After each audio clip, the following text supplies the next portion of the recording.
Merci de regarder Gabon 24. Bienvenue à ce plateau spécial délocalisé depuis le site de la conférence de lancement du rapport 2020 du groupe de la Banque mondiale en rapport sur les femmes, l'entreprise et le droit en 2020. Nous recevons pour en parler Evelyne Kenom. Elle est juriste et conseiller technique du ministre des Affaires sociales et de la microfinance du Bénin. Merci d'accepter notre invitation. Soyez la bienvenue. Bonsoir madame, merci. Je salue d'entrée toutes les autorités politiques et administratives du Gabon. Je voudrais intervenir ici au nom de madame le ministre des Affaires sociales et de la microfinance du Bénin, madame Véronique Toinfodé, qui se trouve actuellement sur d'autres fronts et qui me charge de transmettre ses sincères et vives salutations à toutes les autorités du Gabon et à tout le peuple gabonais. Alors, on note tout de suite dans la dénomination de ce ministère, Affaires sociales et microfinance, c'est une relation qui n'est pas fortuite. Non, c'est une relation qui n'est pas fortuite parce que le gouvernement du président Patrice Talon a voulu allier affaires sociales et microfinance dans l'optique de venir au secours, en appui aux femmes justement qui relèvent des couches défavorisées et de les renforcer dans leurs initiatives, de leur octroyer les moyens financiers nécessaires pour mener à bien leurs activités. Parce que qui rend indépendante la femme influe forcément sur l'éducation des enfants et prépare certainement un avenir meilleur pour son pays. Et donc le Bénin a fait l'option de mettre ensemble avec les affaires sociales, la politique générale en faveur des couches vulnérables et donc des couches défavorisées avec l'autonomisation des femmes à travers l'octroi des microfinances. De l'autonomisation, c'est de cela qu'il sera donc question. On parlera aussi un peu de tradition. On a une image de l'extérieur de la femme béninoise, une femme battante, une femme travailleuse. Est-ce que sur place au Bénin, la femme béninoise est véritablement autonome? Est-ce que le fait de la voir travailler autant signifie qu'elle est autonome? Avant de répondre à votre question, je voudrais d'entrée dire que la femme béninoise est une femme forte. La femme béninoise est une femme pleine de volonté et qu'elle soit instruite ou non, la femme béninoise est une femme en perpétuelle recherche de l'autonomie. Il y a même des cultures chez nous dans lesquelles c'est la femme qui travaille et qui nourrit la famille. Lorsque je prends par exemple l'exemple du département du Koufo, la tradition réserve à la femme ce rôle de travailleur, parce que c'est la femme qui va au champ, c'est elle qui cultive la terre. Et les hommes dans cette ère socioculturelle-là sont beaucoup plus, cela paraît paradoxal, mais sont beaucoup plus à la maison. Et c'est la femme qui va au champ, qui travaille et qui ramène la femme à la maison. Et qui continue d'être la femme à la maison. Et donc chez nous, ça existe comme ça dans certaines communautés. J'ai cité le département du Koufo par exemple. Et lorsque l'on sort du Koufo, lorsqu'on va par exemple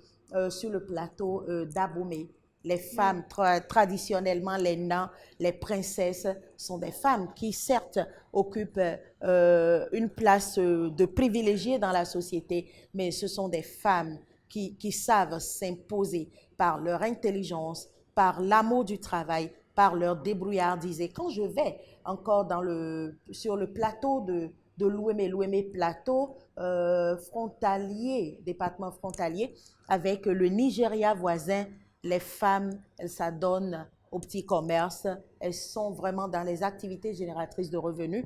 Et la femme intellectuelle béninoise aussi est une femme décomplexée qui travaille, qui est consciente de ce que le travail libère l'homme grand tâche, mais qu'il libère davantage la femme. La femme béninoise, en général, est une femme forte, une femme battante, une femme travailleuse. Et donc, qu'est-ce que ça donne quand on conjugue l'autonomie au mode béninois? Ça donne ces femmes travailleuses-là, ou alors l'autonomie là-bas a une autre signification, alors un autre regard, ou vue sous un autre prisme? L'autonomie rime avec travail avec volonté de s'affirmer au Bénin, même s'il y a des contingences socioculturelles qui tendent encore à maintenir la femme dans une certaine précarité. La femme béninoise, prise en elle-même, c'est la femme aux 1000 bras, comme on se plaît à le dire chez nous, comme on le schématise chez nous. C'est la femme qui fait les activités domestiques à longueur de journée, qui s'occupe des enfants,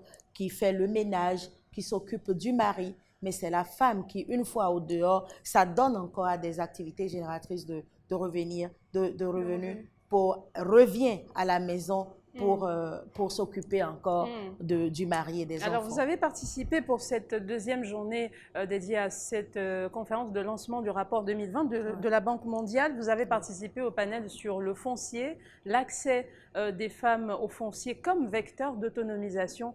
Qu'en est-il? Quelle est la situation au Bénin? Est-ce que c'est facile pour une femme d'acquérir des terres? C'est facile pour une femme d'acquérir des terres par l'achat-vente parce que le mode d'accession à la terre est prévu justement par les textes. Il faut dire que l'accès à la terre peut se faire par succession. Lorsque la femme est héritière, par exemple, de son père ou de son époux ou de sa mère, ça se fait par achat-vente. Lorsqu'elle a les moyens financiers et qu'elle va acquérir la terre, elle se fait par donation. Lorsque cette terre lui est donnée, elle se fait par testament. Lorsque c'est prévu justement dans la succession qu'il en soit ainsi. Et donc, pour ce qui est de l'achat-vente, il n'y a pas de blocage pour la femme. La femme béninoise, lorsqu'elle acquiert les moyens financiers, elle est libre d'aller acquérir les terres là où elle veut, comme elle veut. Elle n'est pas limitée dans la situation géographique des terres qu'elle peut acquérir. Elle n'est pas limitée non plus dans l'étendue ou dans la superficie des terres. Vous savez, la constitution béninoise, le constitutionnaliste, le législateur béninois a quand même pris un certain nombre de dispositions qu'il faut saluer. Déjà, la loi fondamentale, au temps de la Révolution, en 1977, avait consacré en son article 121 le principe d'égalité entre l'homme et la femme depuis 1977, au fort temps de la Révolution. Et ce principe d'égalité a été repris par la Constitution de 1990 et réaffirmé par la récente loi modificative et complétive de 2019 qui modifie donc et complète la Constitution de 1990. Alors, la Constitution aujourd'hui en vigueur au Bénin, en son article 26, consacre l'égalité en droit entre l'homme et la femme. Vous savez, le Bénin a ratifié toutes les conventions internationales relatives aux droits des femmes, parce que depuis la Déclaration universelle des droits... Mais le problème généralement, excusez-moi de vous couper, le problème généralement, ce n'est pas la ratification, le problème c'est la mise en application, la pratique sur le terrain. Il y a déjà la ratification, mais il y a l'insertion des dispositions justement de ces conventions internationales ratifiées dans le corpus législatif de notre pays.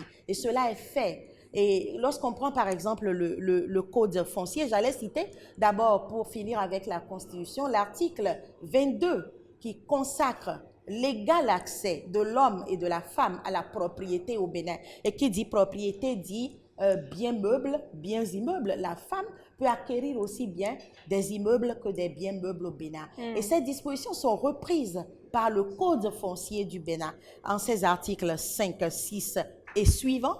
Et au-delà de la consécration du principe d'égalité dans l'acquisition, dans la dévolution successorale entre l'homme et la femme, le code foncier du Bénin de la loi de 2017 va jusqu'à affirmer l'équité, que l'État doit veiller à l'équité en matière d'accès à la terre au Bénin. Vous savez, au Bénin, la terre appartient à l'État, elle appartient à des collectivités territoriales, mais elle appartient aussi à des personnes physiques et à des personnes morales. le Code foncier le dit noir sur blanc en son article 4. Alors, ça, on parle bien de la loi moderne, entre guillemets, Voilà. puisque parmi les freins à l'autonomisation, au développement de cette femme-là sur le continent africain, notamment en Afrique de l'Ouest et centrale, il y a ce qu'on a appelé le poids de la tradition. Je préfère mettre des guillemets, la tradition a ses lois à elle,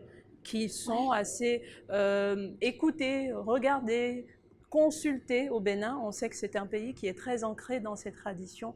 Parlez-nous un peu du gap ou alors de l'équilibre. Comment il est établi au Bénin? Ok, l'équilibre. D'abord, il faut dire que les lois coutumières n'existent dans aucun code. Même le coutumier du Dahomey, qui date de 1931 au Bénin, n'est qu'une compilation, n'est qu'un répertoire des pratiques coutumières, des usages, des habitudes qui avaient cours au Bénin à cette époque-là, dans les années 30 et suivantes. Et donc, les lois coutumières, ce sont des usages, des pratiques, des habitudes qui ont été tellement pratiquées qu'elles deviennent pratiquement des normes. Mais elles ont pignon sur rue seulement lorsque la loi moderne n'a pas prévu des dispositions qui cadrent, qui régissent le domaine juridique en question. Or, au Bénin, aujourd'hui, nous avons la Constitution qui est la loi des lois. Nous avons le Code foncier. J'allais vous dire qu'il y a même le Code des personnes et de la famille. Et donc, toutes les femmes au Bénin, même celles dans des contrées retirées du pays, sont informées de leurs droits. Non, malheureusement, les textes existent. J'allais dire qu'au Bénin, l'arsenal juridique est fourni. L'arsenal juridique va jusqu'à consacrer des droits en tenant compte du genre en ce qui concerne l'accès des femmes à la terre au Bénin. Mais dans la pratique, d'abord, pour ce qui est de la connaissance des textes, force est de constater qu'il y a beaucoup de nos compatriotes qui ignorent encore les contenus des textes, qui ignorent leurs droits. Et donc, la vulgarisation ne sera jamais de trop. Il faudra vulgariser les textes, il faudra les faire connaître. Et puis peut-être il faudrait, pour terminer, que la femme elle-même aille vers l'information d'abord. Oui, la femme arrive vers l'information, mais c'est difficile. Lorsque vous allez dans les zones rurales où les femmes n'ont pas la possibilité, nous avons la chance d'être des femmes intellectuelles, nous allons dans certains milieux, nous sommes même au fait du droit. Et donc, de par notre formation. Est-ce que c'est une fatalité donc pour elles Les médias. Non, les médias. Les médias informent. Et c'est en cela que je voudrais d'abord saluer le rôle éminemment important que jouent les médias béninois dans la diffusion de l'information, d'abord dans la collecte, dans le traitement et dans la diffusion de l'information en ce qui concerne les droits de la femme. Mais nous avons encore du chemin à faire. Et pour y arriver, il va falloir mettre à contribution les médias de proximité et surtout les radios. Parce que, quel que soit le degré de pauvreté de la famille, s'il n'a pas la possibilité d'avoir accès à un poste, à un écran, plasma, il y a toujours une radio. Il y a toujours tout au moins un petit poste récepteur. Quand bien même il est vieux, ça tourne. On continue de voir dans les villages du Bénin des postes récepteurs d'il y a très longtemps, des postes à forme rectangulaire. Je ne sais pas si vous vous en rappelez.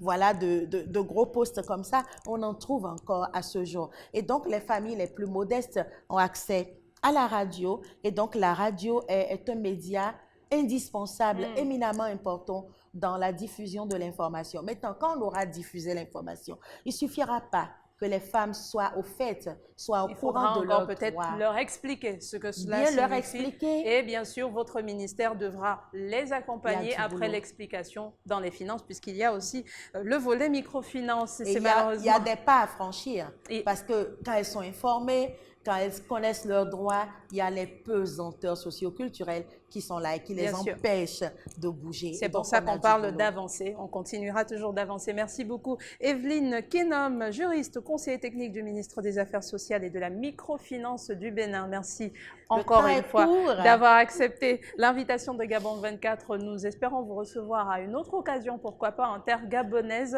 Merci à vous de nous avoir suivis. Très bonne suite des programmes sur Gabon 24. À très bientôt sur nos antennes.